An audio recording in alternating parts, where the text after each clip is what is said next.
Warning, this podcast typically features spoilers and strong opinions. Proceed with caution.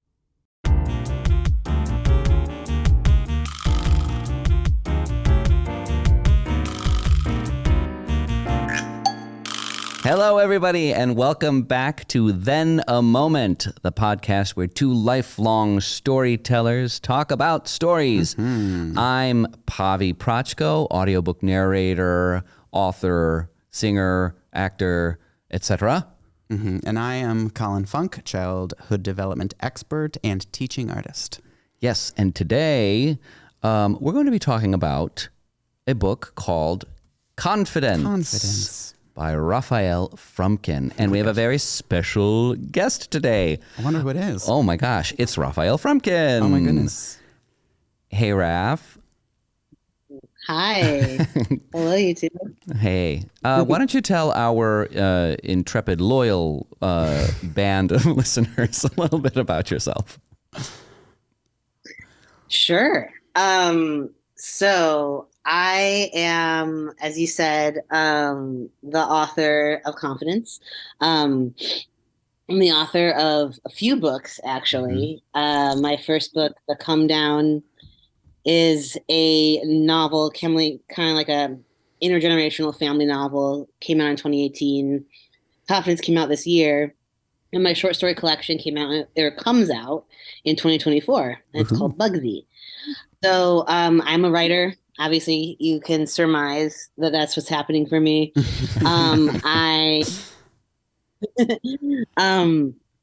I teach at Southern Illinois University, so I'm in the same state as you two.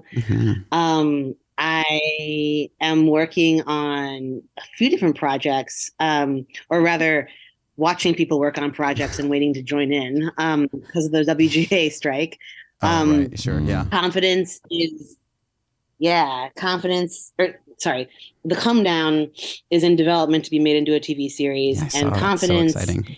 Just got optioned. Oh, amazing! Yeah, that's it awesome. Just got optioned. So, thank you. I'm so pumped about it. It was optioned by the people who make Our Flag Means Death. If you've watched that, I love it. Yes, and isn't it so good? And so What We good. Do in the Shadows. Oh, I mean both. I mean That's so cool. Yeah, that makes sense. That they're both the same people. Yeah, No, they're both right. excellent shows. I love it so much. Yeah. And they're so like this production company. Oh my God, my little cat, Cowboy. I have to spray him. For those Very nice listening and not watching, Raph just openly sprayed the narrating cat what's happening. with the spray bottle. Very funny. My cat some water. It's very silly. It's all he listens to. But the production company is called Dive, and they are so queer friendly, and they care so much about queer stories. Yeah.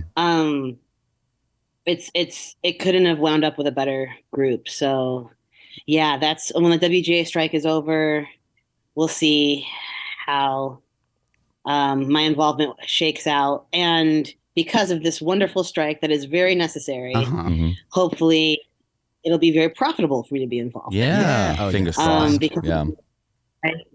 The amazing work that all the Hollywood writers are doing right now. Props to them. So proud of them. But Wonderful. yeah, that's me. That's great. Yeah. Before we dive into your wonderful book, let's go with our moments of the week. Let's do it. Yeah, why don't you start? Did you start last time? I don't remember. Doesn't matter. Okay, you start. Okay.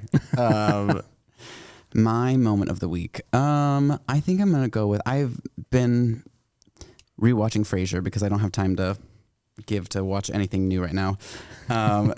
And Frasier, I love. I think it's so funny to me, and I just think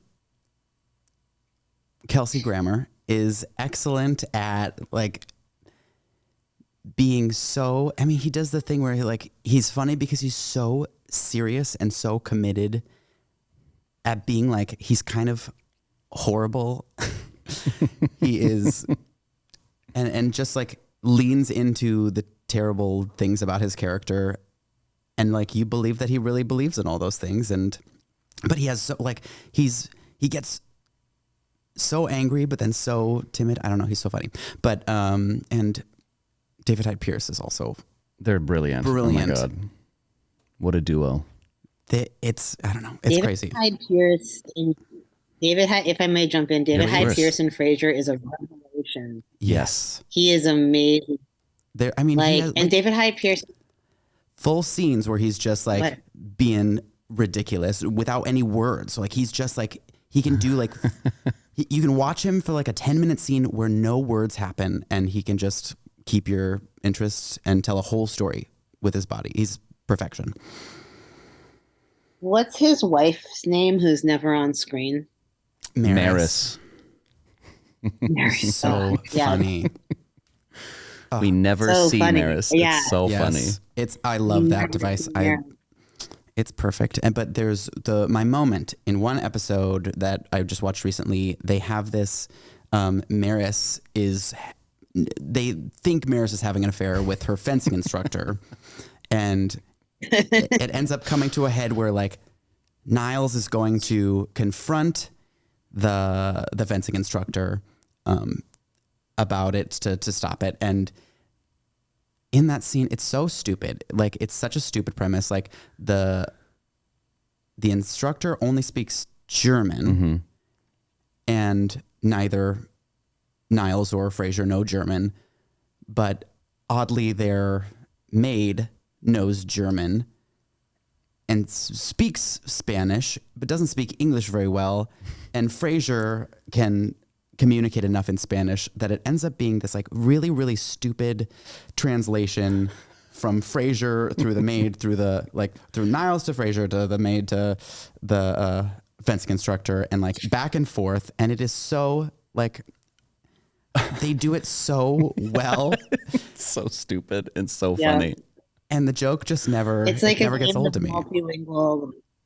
Yeah, it's a game of multilingual telephone. Oh, Yeah. I Where love they're it. just like, I love it too. It's so funny. Oh, I I love it love so it. much. That's That a good was- moment. Yeah, I love thought that.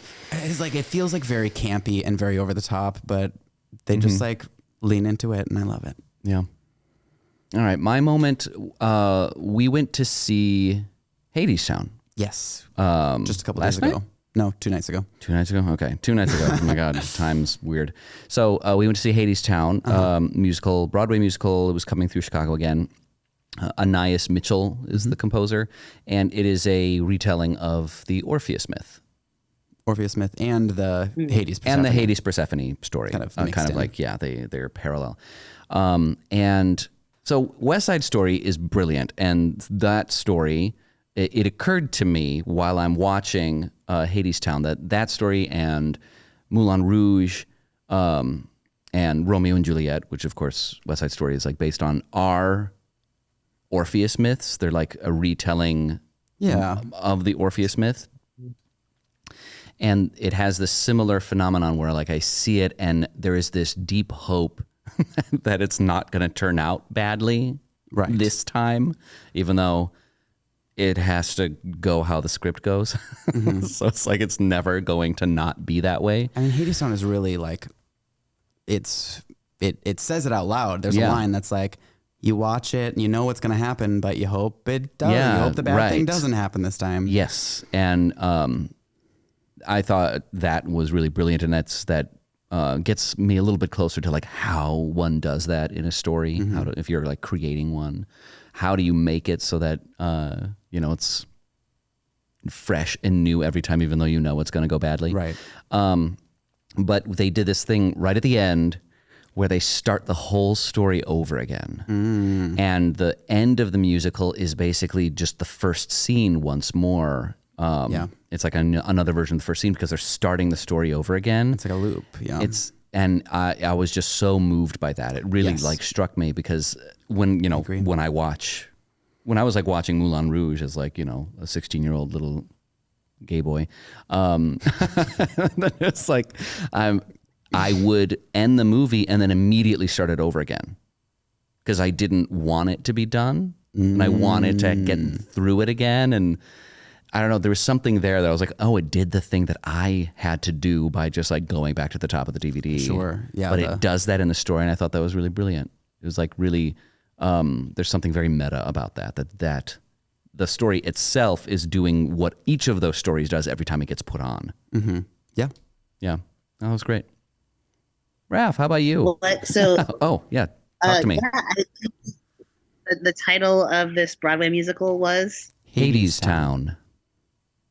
Hadestown. Okay, cool. Good to know. I don't keep track of musicals, so yeah. This sounds fascinating. Not everyone can. Yeah. Yeah. It was interesting, and music was beautiful. I'm not living up to my. Oh, sorry. No, the musical. The music was really beautiful, and it's all interesting. folk music too, which is really cool. It sounds awesome. I feel like I need to be a better gay boy and be more on top of my musical. You'll get there. There's so many. I'll get there. Yeah. So many corners of the. Doesn't happen overnight. Right. So, well, this is kind of a funny story. For some godforsaken reason, I don't know what I was thinking, and I don't know why people let me do this, but I didn't major in English in college. I wanted to, even though I ended up working in an English department, I wanted to branch out and try something different. So I majored in philosophy, and I read a lot of cool stuff. I read a lot of useless stuff too. But I didn't read Brit Lit. I didn't read some of the staples that you read at a university in college. So I'm sort of slowly catching myself up on some of this stuff. I just have these gaps because I didn't major in English. Sure. And one of them was I had never read Wuthering Heights. And so I was like, I need to read Wuthering Heights. It's about time. So I'm reading Wuthering Heights right now. I'm almost done with it. And it's absolutely fucking insane. It's yeah, it is. It has so much more. It's insane, and it has so much more in common with a Russian novel, Russian realism and English realism. There's a lot of branching, and they all have their marriage plots, and there's always all these books are really. But I was thinking as I was reading Wuthering Heights about Anna Karenina and how Tolstoy asserts that every unhappy family is unhappy in its own way, even though all happy families are alike, but every unhappy in its own way. And I was like, this is such a chronically, desperately unhappy family. This group of people who are living out in the English moors, they're isolated from everything. And, I don't need to go into the plot of Wuthering Heights. I don't want to bore everyone to tears, but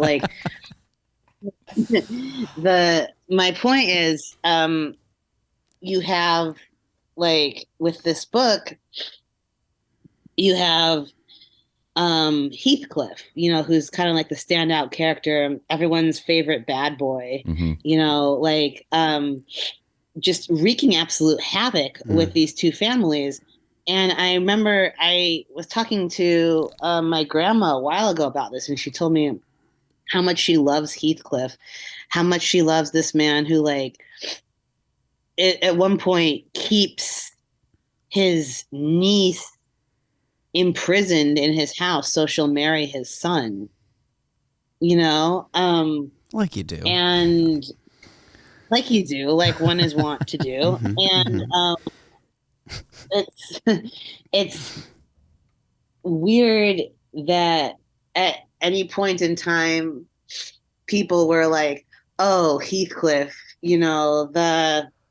the bad boy of the English moors, what a romantic and incredible figure. He's so attractive and he's a loose cannon. Who knows what he'll do next?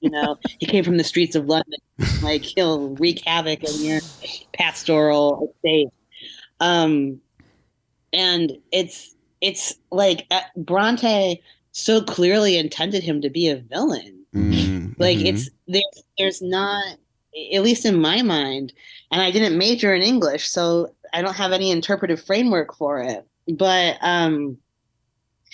he is the villain of the book. And I just think what's remarkable to me isn't how he's portrayed, because I think he's portrayed in a very straightforward manner. What's remarkable to me is how there's been this whole sort of mythos built up around him as this like I said, as this like rebel, you know, as this bad boy who defies 19th century expectations, and just acts, you know, like how he wants to act. And he's totally self-interested. He wants money. He wants Catherine, you know? Yeah. And it's just like remarkable to me that there is like a cult of Heathcliff, you know? Right. There's a cult of Heathcliff. There's not a cult of Vronsky in Anna Karenina, you know? There's a cult, there's a Mr. Darcy cult. Yeah. But Mr. Darcy is way more, wouldn't you say, way more relatable and likable? Of course. Well, Mr. Darcy changes his mind in the end and was always acting in the best interest of people if he was mistaken, you know? Right. Yeah. Right. Whereas Heathcliff is totally just self-absorbed. I mean, he's self-absorbed. He's insane. Yeah. He's an insane man. Like, and like, it's just page after page of familial misery, and it's like this guy's at the heart of it all. So, I guess like I'm reflecting now, reading this on what the excuses readers make for cis male characters. You know, not that there's like trans representation in the 19th century, although there is some transness in modernist books I've read. But yeah, like the links people will go to excuse bad behavior in fiction is just remarkable to me. I mean, you know, to like obviously like queer people defend it. Queer people love villains. Yeah.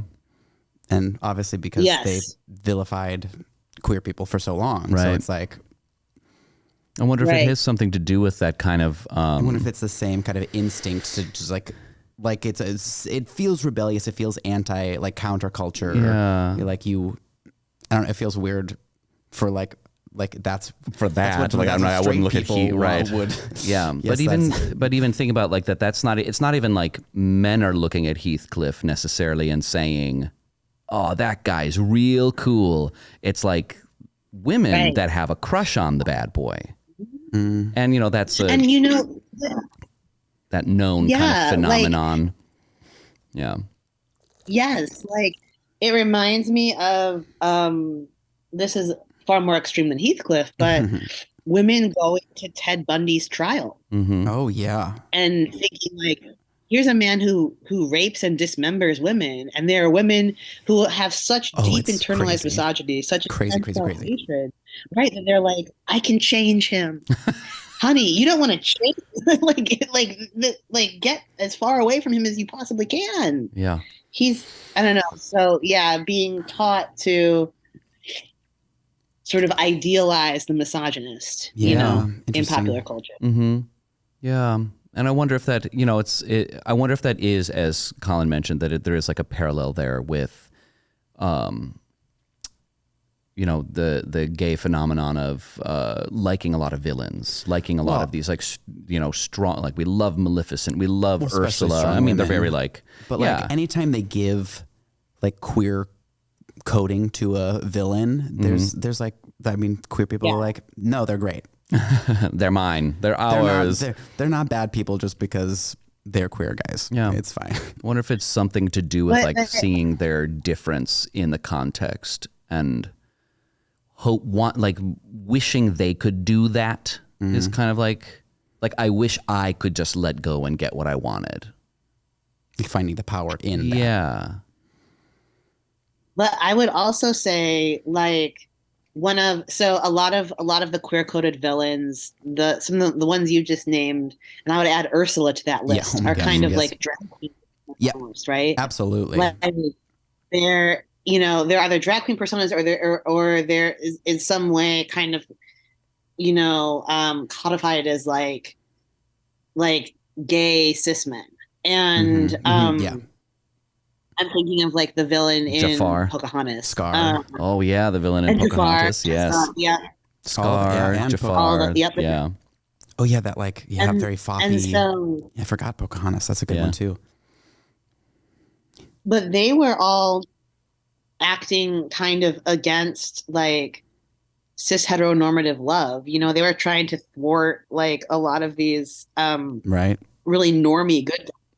Like Ursula was trying to steal Eric's voice, and it's kind of like it can almost be interpreted as a warning. You know, like don't give your voice up to be with this guy, right? Right. Whereas like Heathcliff is just fucking insane. Yeah. Like Heathcliff is just like absolutely off the deep end, and he doesn't his bad deeds don't seem to come with a kind of like proviso of goodwill. You know what I mean? Like they don't seem to come with, it feels more to me like he just acts purely in self-interest. It's just all about Heathcliff show. You know, whereas like Ursula or Maleficent, there's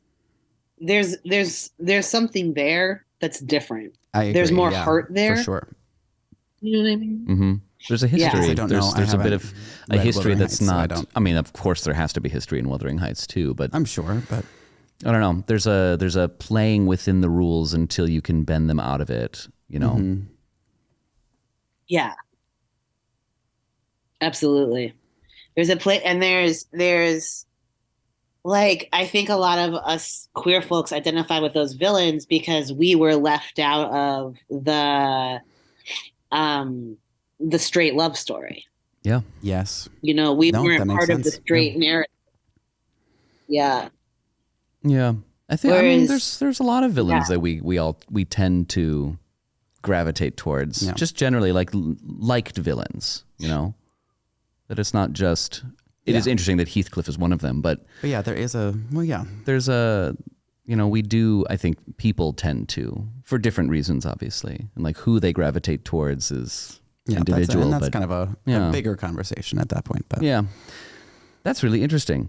That's fascinating. Well, shall we get to it? Are very, yeah. yes. Let's get to it. Confidence by the esteemed Rafael Frumkin. Yeah. Will you give us a synopsis of your book? Absolutely. So I think it's very fitting that we're talking about villains, because this is a book that is kind of about loving two villains. Yeah. A villain loving a villain, villain on villain love. It's like, so broadly speaking, it's a story of two con men, and the shenanigans they get up to in building this like wellness empire called New Life. Less broadly speaking, maybe more a little precise, it's about Ezra and Orson. Those are the two con men. They're on again, off again lovers, but lifelong friends. And the book is narrated from Ezra's point of view. We meet him at Last Chance Camp, which is basically the last chance, the last stop before juvie. He, at this camp, it's one of those military camps kind of thing. He falls in love with Orson, who is this gorgeous Adonis, unattainable, beautiful. And Ezra is just so smitten. And the two start running small cons together, and the novel follows their trajectory as they run larger and larger cons, building up to this giant con, like I mentioned, New Life, a wellness empire that promises instant bliss to its consumers. They have a fake gadget, kind of like Elizabeth Holmes's Edison, the Theranos device. Right. Except this is called the Bliss Mini, and it's supposed to transmit transcranial magnetic stimulation in your brain, but really it's just like two magnets on a stick. And people pay just out the nose for it. They love it, even though it's doing nothing. And yeah, the book follows their romance and their con as things get bigger and bigger and bigger and more out of hand. There are plots that are kind of borrowed from real life. Like there's a activist investor named Carl Rothenberg, who is a multi-billionaire, runs a hedge fund, and like an activist investor in real life with Herbalife, Rothenberg shorts New Life, to the tune of a couple $1 billion in an attempt to kind of bring them down. They mess up the economy of a fictional South American country because inevitable, like, globalist, racist, nationalist things happen when you are running a giant megalith of a corporation. What? And especially when that corporation is a huge con, as they all are. And yeah, just a lot of stuff happens. Love happens. Heartbreak happens. I highly recommend it if you haven't read it already. Please buy a copy. and yes, we also highly recommend it. Yes, I do highly recommend it. Wonderful. That's great. Wonderful. What did we know going in? So what do we know about this going in before reading? Yeah, we went to Raf's the tour. The book signing, the launch tour. The launch. That's what that was, right? Yeah. The launch tour. Here in Chicago, at Women and Children First. Women and Children First in Andersonville. And so we got a little taste of what it was about. Had a little reading. We knew it was a con man story. We knew it was queer focused. And some of the bits and pieces. I don't know about, like, I didn't watch the Theranos documentary. I just watched like little clips of it. Yeah. So I don't know very much about the whole, like all the pieces of it. But, right. And just minor things I know. We did watch The Fire. So that was like kind of a fire documentary about like Fire Festival. And that's like con man-y. Oh, yeah. That's good. Yeah. I mean, they're so interesting. Like they're fascinating stuff. Anything else that we knew ahead of time? No, that's good. Okay, great. So I want to start with a couple questions for you, Raf. Sure. So I think from the get-go, you did mention that there were, of course, the inspiration came from some of these real life things. What caused you to want to do that? What inspired you to actually write the book? I wanted something that would well, obviously, I wanted something that would solve, but that's the kind of cynical outlook. But, I think more realistically, I wanted something that would resonate. It's a COVID book. It was written during COVID. Right. So I wanted something that would kind of take people's minds off of what was happening and give them something to puzzle over. We're in kind of a conning renaissance right now. Where with all the true crime documentaries about it, and the country just sort of rattled through a Trump presidency. So we had, someone who is, very much an avowed con artist, like helming the head of state. So conning has been on my mind. It's been on other people's minds. And I wrote it really for that reason, because I wanted to the publisher put it really well. I wanted something that was like goes down like candy crime fiction, something that was fun to read. And I wanted it to be queer too, and that's what gives it the depth, I think, that it might not have had were it just a simple kind of true crime-esque novel. Yeah. I know for me, I'm always looking for the queer version of, or the gay version of any story. And like, even some of, I'm like, not the like most elegantly written stories. Sometimes I'm like, well, they have a queer character as the lead, so they get a pass. Right. Yeah. But this not being the case, it's nice to see that there's so much more of that happening now that's of like real quality. Exactly. Yeah, the resources are getting pumped into it more, and Absolutely. who is the book for? Or I guess another way to ask it, it's like, what do you hope people get out of it?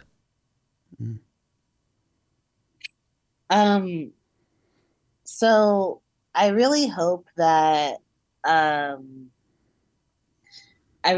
people have fun with it. It's a dark comedy, so it wants to be a fun book to read. It's not a struggle to read. It's supposed to, you read it in an afternoon or a couple days. And that's been a lot of people's experiences. They just sat down and kind of swallowed it whole. And it's for, I mean, it is chiefly for queer people. That is my audience. That's the niche I'm writing for. It's not a small niche anymore, right? And I think that writing as a queer person, writing for other queer people, it feels like a crucial time to be producing this kind of art, just because so much of it is getting banned all over the country. And if we produce it in great enough numbers, right, it's impossible to ban all of us. I guess theoretically it's possible, but I don't know. Like the problem with fascism is it relies on really precise control, exacting control of people, and it's impossible to control people to that degree. So I think adding to the entropy, right, putting more queerness into the universe, putting more creativity into the universe. That's the goal here, and that's what Confidence wants to do and what it wants to be. Obviously, straight people are welcome to read it. And it sounds like plenty of people have enjoyed it. Yeah, folks have enjoyed it, and I think anyone's welcome to read it. I want everyone to read it, but that would be great. But it's for queer people. It's a book. It's kind of an ode to queer love and to the kind of persistence of queer love against all obstacles. I feel like too, reading it, it feels approachable. The love story doesn't feel like it. It's obvious. I'm so happy that it's a queer love story, and that it's obviously a queer love story is going to be different. If it's done well, it's going to be different than it's just a straight love story. It's going to be, it's going to feel different, but it still feels universal enough. Yeah, there's something that. But I'm a queer person, so maybe I'm it feels very universal. So normal. I think something that I think about a lot is the full range of humanity is queer people are entitled to that small, too. Yeah. Where I think either they can be in the 80s we're all villains, it's just the gay villain, right. the villain, and then it's suddenly it's the magical gay elf that can do no wrong, and they're always the good guy, and now it's just no, sometimes they can be real people and also do bad things and make stupid mistakes or do things for the wrong reasons. They can do that too. They are fully functional people. Yeah, I mean, Raph, you introduced the two main characters as the villains of the story, but they are not the codified villains of the 80s and the 90s and from before, but they are really complex, deep human beings with there's a lot going on with those characters. They're going through a lot of things. Yeah, and that just makes it feel more universal because it doesn't just rely on these tropes. They're people. They're people. Yeah. Right. Yeah, you want to. I mean, I think the book wants you to root for Ezra and Orson. They start out as working class kids, who are who are scamming the ultra rich, and who doesn't want to scam and abuse the ultra rich? They're totally, we love a Robin Hood, exactly, and it's so the ultra rich are so deserving of being scammed that they're the villains ostensibly, right? But they're actually the heroes until they themselves, then they become the villain. They become the ultra rich, and then it gets another layer of complexity to it. Right. Yeah, that's really interesting. And I even feel like I am rooting for Carl, the other queer character. Yeah. There's like Carl Rothenberg. Yeah. I'm like, I also really like, I mean, there was a point where I'm like, I don't know. Come on. Yeah. I don't know who to root for. Yeah. That's interesting. I think for me at that point, I'm like, no, he's the person to tell, even though he probably is not the person to tell. Like, not really, but is the potential way out for Ezra. Yeah. Carl presents a bridge to sanity, and Ezra doesn't take it. Yeah. Again, queers can be all of those things. Yes. They're at every angle of the story. We can be main characters in tragedies and not, by being bashed. Right? We don't have to be like murdered and killed for being gay in order to be the central character of a tragedy. It's this is like this is a hubris style tragedy. This is a Greek tragedy. Yeah. Yes, it does. Well, and you said it. Yeah, you said it earlier, Pavi. Right, like queer people deserve to have experience the full range of humanity, right? And like straight characters are often getting up to this kind of stuff too. In Greek tragedy is pretty hetero. Yeah. And you have, I mean, perhaps the most het story of them all is that of Oedipus Rex. Yeah. And, and you have like this really complicated character who is made into a monster by his own fate. And he gets to do some really monstrous things. He does some really monstrous things, but he still gets our sympathy. Yeah. And I think the queer character, has been made into a monster so frequently and has not been afforded that sympathy. So this is just what you're saying. I mean, you two are such excellent readers for picking up on this, because this is an attempt to allow for that complexity and for that sympathy for queer characters. Yeah. I think any queer person reading it would pick up on that. Absolutely. I would dare say that anybody would pick up on it, at least even if they couldn't articulate it. They'd be like, wow, it was just so real.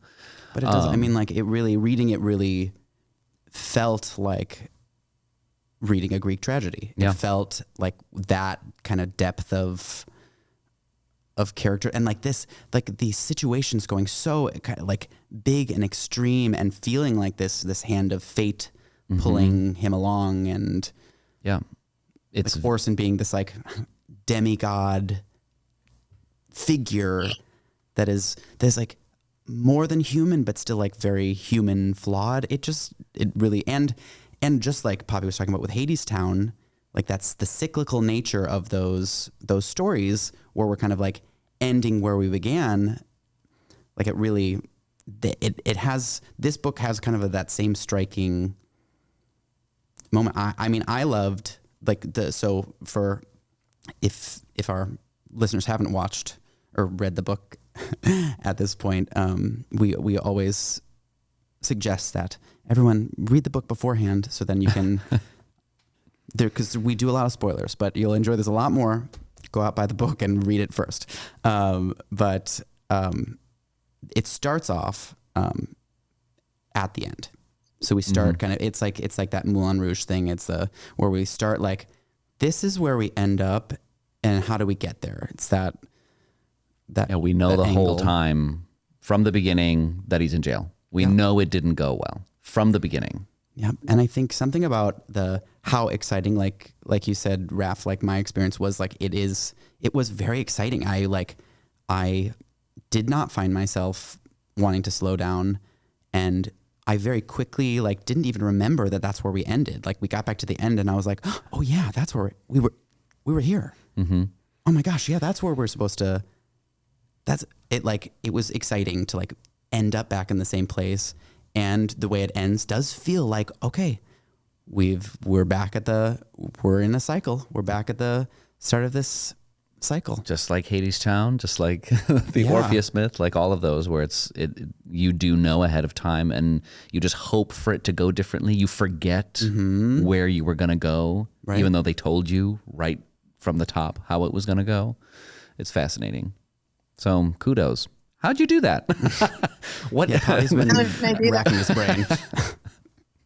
Yeah, I wanted that sort of that prologue record scratch moment of that like how did we get here? You know, like I bet you're wondering how I ended up like this. Because what better way to tease a story than to show its ending? I love that you are pro spoilers here because I've never minded spoilers. I've never been one to really be bothered by spoilers. For me, it's not about what happens. It's not about giving away the plot so much as it is about, or giving away the twists so much as it is about how we get to that twist, how we access those places in the story, right?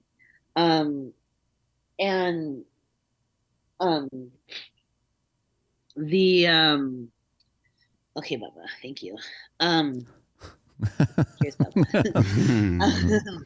Raph is holding an adorable cat. Yeah, he's very cute.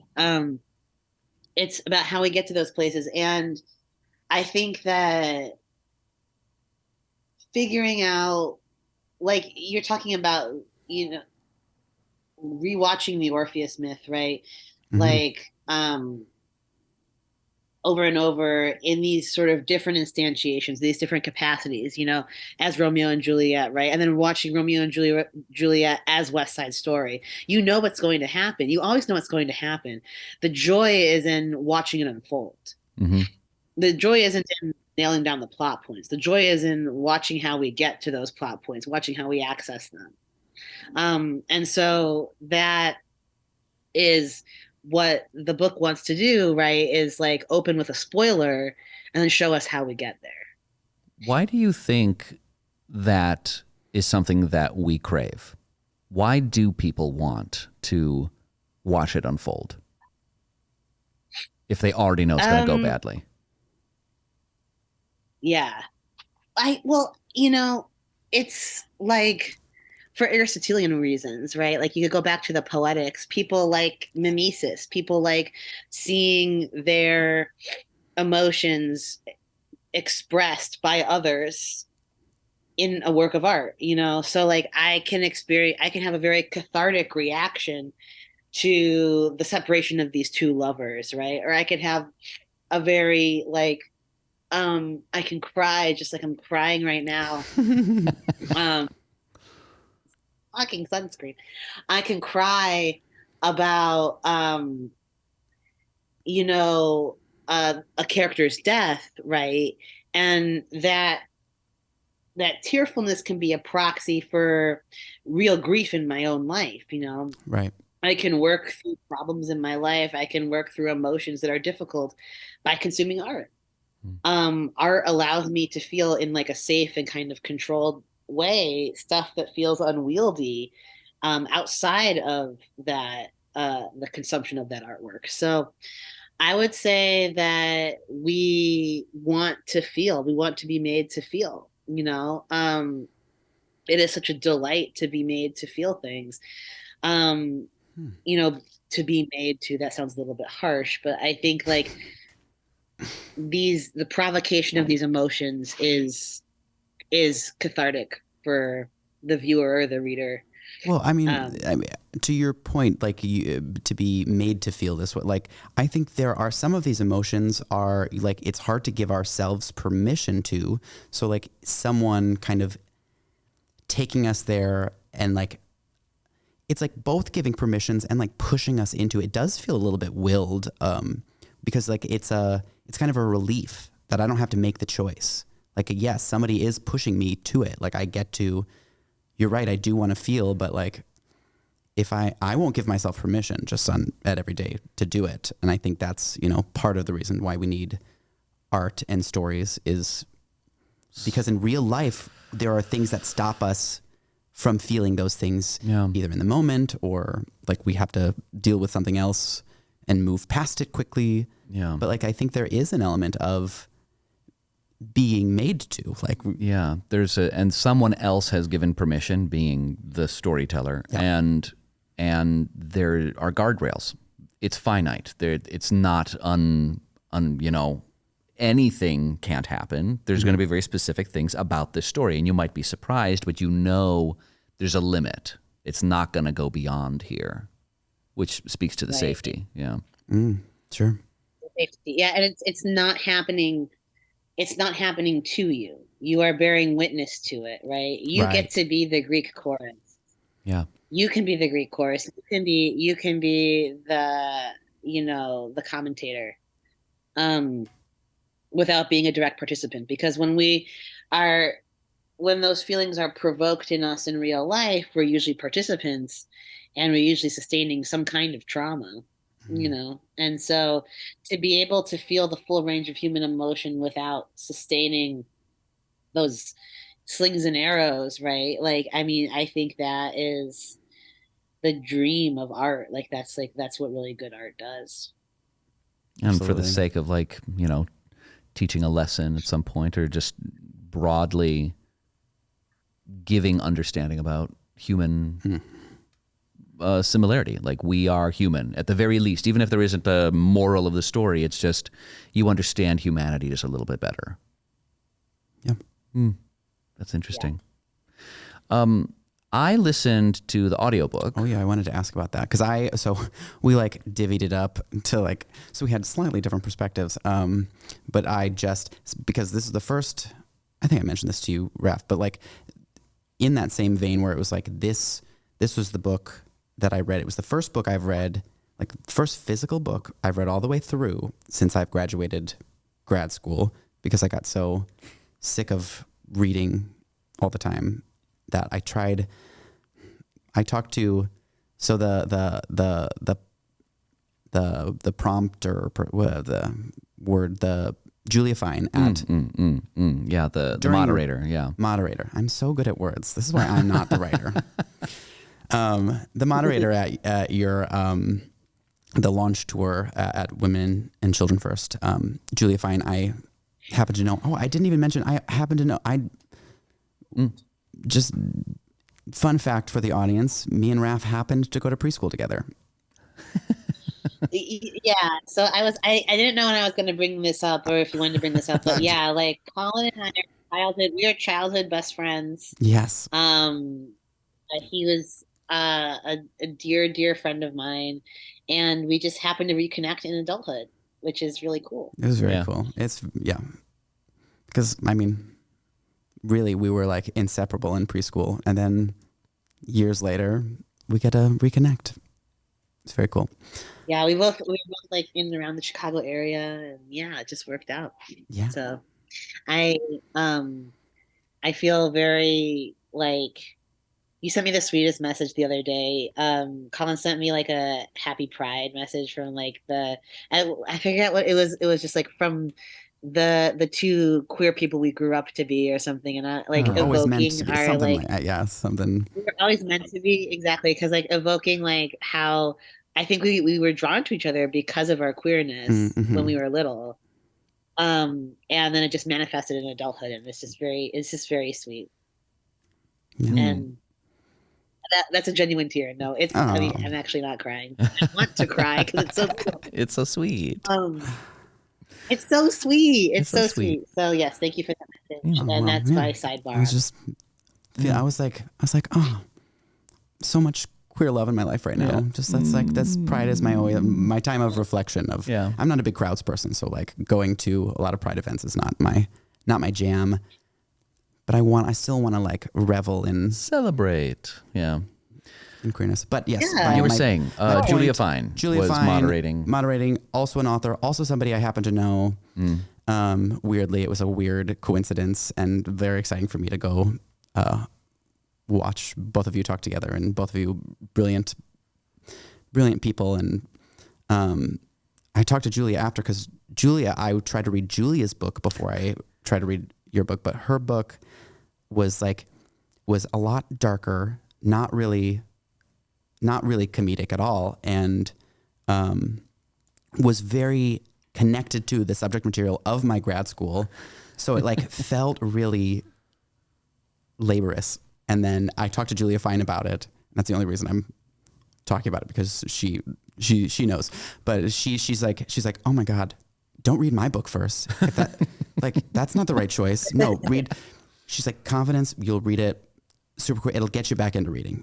It's perfect. It's the perfect book back. Yeah. I'm like, great. I feel good about putting that book aside and picking up Confidence instead.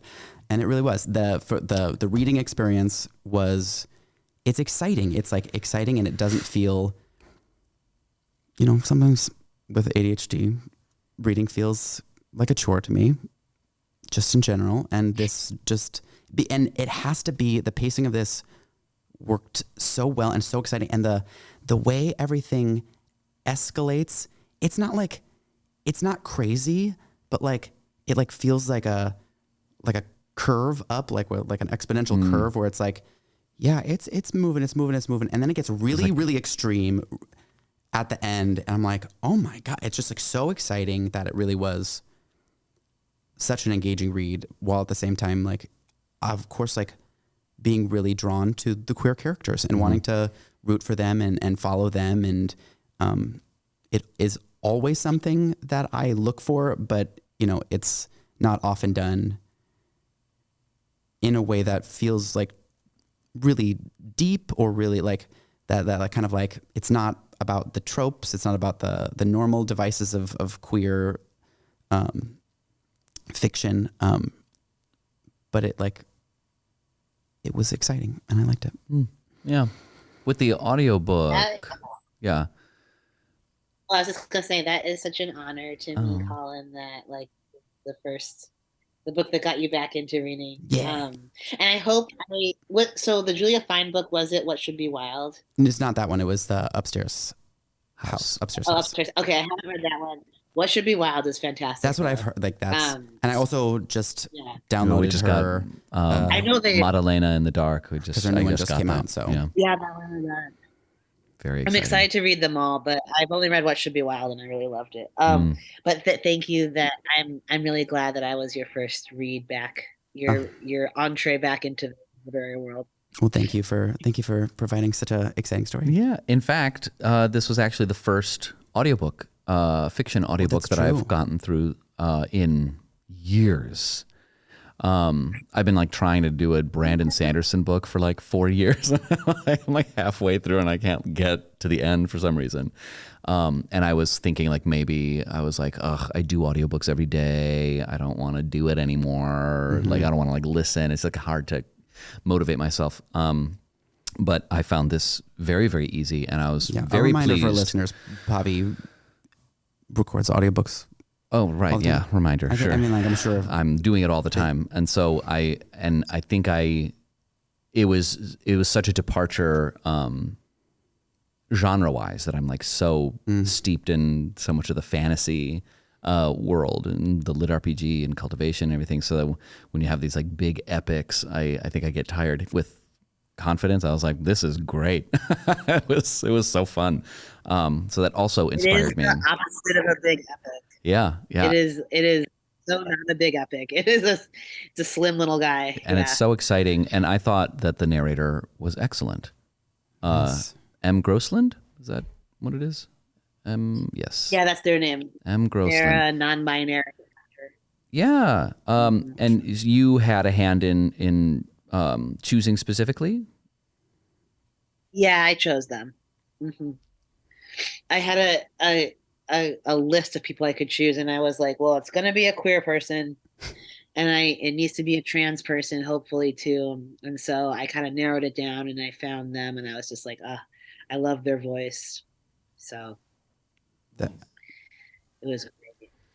Yeah, I thought that the character work was really seamless, and I was most convinced, I think, and as is important because the whole book is in first person point of view from Ezra's point of view.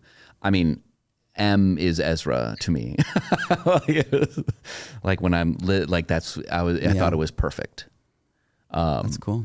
That's amazing. Yeah, it was really, I was just like in it and convinced, and their ability to go back and forth between all the different characters and how, like like moving from Orson to Ezra to any of the women they were talking to the older ladies. It was just like, it just really worked. It was such a chameleon. How was the voice acting for like as Ezra talking as other characters?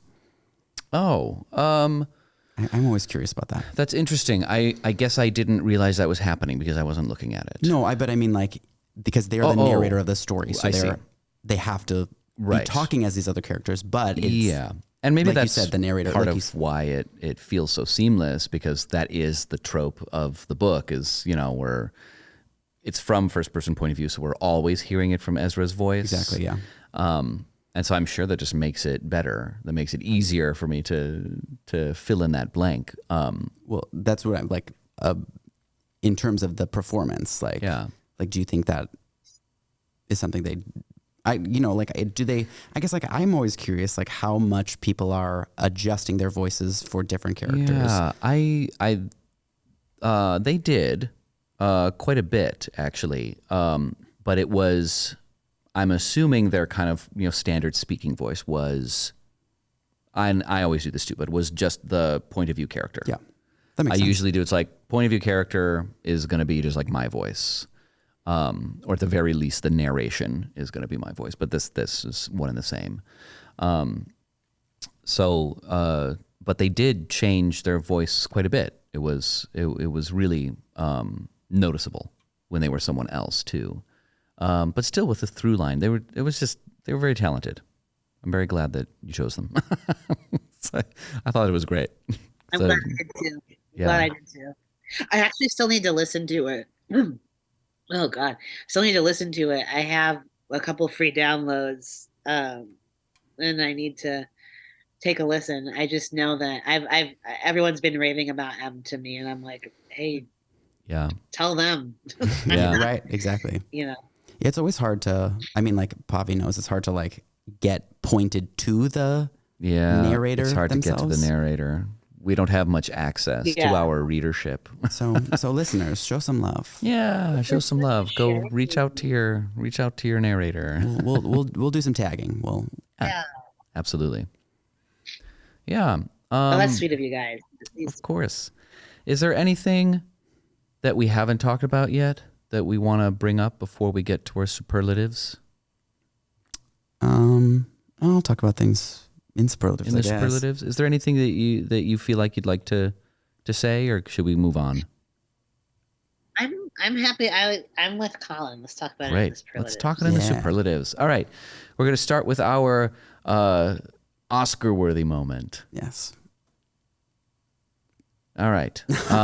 So for me, it is the scene that you. I'm just that's how the scene that you read. Colin has just crossed his fingers and it confused me, and I was like, "What is he doing?" It's a habit of mine when I'm like, I have something in my mind and it pretends that I will remember it by crossing my fingers. I don't know. Okay. Anyway, the scene, Raph, that you read at the signing. Mm-hmm. And hearing it done again, I mean, the scene is brilliant, and it's this this con that they perform when they're in the city. It was it was a great choice for the reading. I was it was just like a full little story in and of itself, but also just like I'm like, I need to know more. Yeah, I need to. And they start their con, and they're different people, and Oren builds a relationship with a rich girl, and she ends up buying him all this stuff, and then it falls apart later, but they get away with a lot of money doing it. And I think that scene is brilliant, and I thought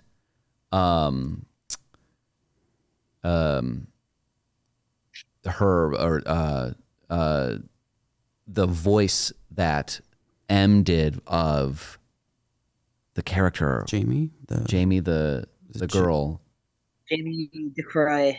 Yeah, Jamie. Yeah, her voice or them doing her voice was. I just thought it was perfect. It was such a good performance. It was so convincing. I mean, speaking of which, Raph, I thought your reads of these characters in person, some of the line reads made me laugh so hard, and I only heard that. So glad. I heard that whole, like, I think because we got to see you read, like a lot of the book was like in your voice, which was like very cool for me. Oh, Yeah. thank you. Yeah. What about you, Colin? Mine was the scene. I thought it was crafted really well. The scene where Brianna, it's like assistant, technically, the executive assistant, at the end. I mean, we're talking about spoilers. Like is, you know, their relationship is. It grows and it gets like, it's probably like the closest he gets with someone who's not Orson. And finally, like, Ezra gets to this point where they're feeling very like burdened with all of the things going on, and wants to tell someone. And so it's this moment, and then Brianna's like, you can tell me, it's fine. And of course, like, reading it, I was like, this is weird. Like, it feels really weird that this is happening, but also, like, I think I was feeling what Ezra was feeling. I'm like, yeah, I want that relief. I finally want him to just say something about it. Like, I'm looking for that release of tension. And so I'm like, yeah, that was weird, but like, it feels a little weird and out of character maybe, but I'm happy for this release. And like, when I found out, like, the second that Brianna was like still at the wedding, like everyone else was freaking out and Brianna was like sitting there still, and I was like, that's why it was weird. Yeah. That's why it was weird. That's why I felt weird about it. Yeah. Because she was playing him. She was playing him. Yeah. Like, it was a good moment too, man. And I was like, because like, it's nice. I was like, oh, thank goodness there's like some real human relationship connection for him. What a tragedy. What a great, and it's more tragic. Yeah. But I believe in that there was,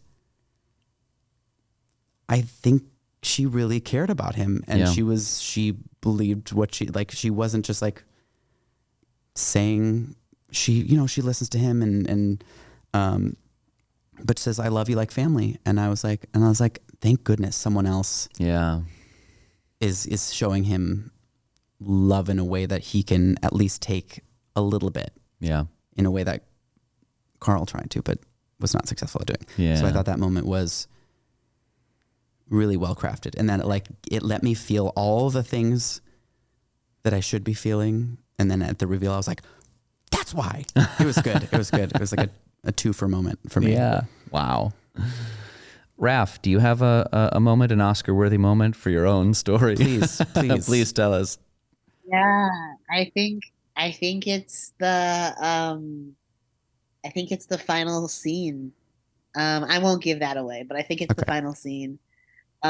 Which, what I'll say about it is that it's a happy scene, and people, you don't expect it to be after everything they've been through. Mm-hmm.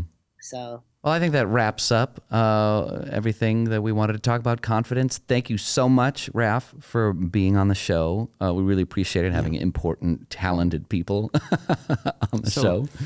So lucky to have people in our life. Yeah. So thank you all for watching and listening to Then a Moment. I'm Pavi Proczko, and remember, please send your narrator some love. And I am Colin Funk. And remember, even queer people can be con men. Goodbye. Thank you for having me. Thanks for being here. Take care. Bye. Thanks for listening to this episode of Then a Moment, a Pavitas production project, hosted by Colin Funk and Pavi Proczko. This podcast is produced by Chicago Podcast Studio. Our opening cartoon was created by Gloriu, and our theme song was composed by me, Pavi Proczko. If you enjoyed this episode, please subscribe to our podcast on Apple Podcasts, Spotify, or your favorite listening platform. You can also follow us on Facebook, Instagram, YouTube, and TikTok at Then a Moment Pod, all one word, for updates on new episodes and behind-the-scenes content. If you have any feedback, comments, concerns, or kudos, you can email us at thenamomentpod@gmail.com. Please rate and review us wherever you can. It would help us out a bunch. Thanks again for listening, and we'll see you next time.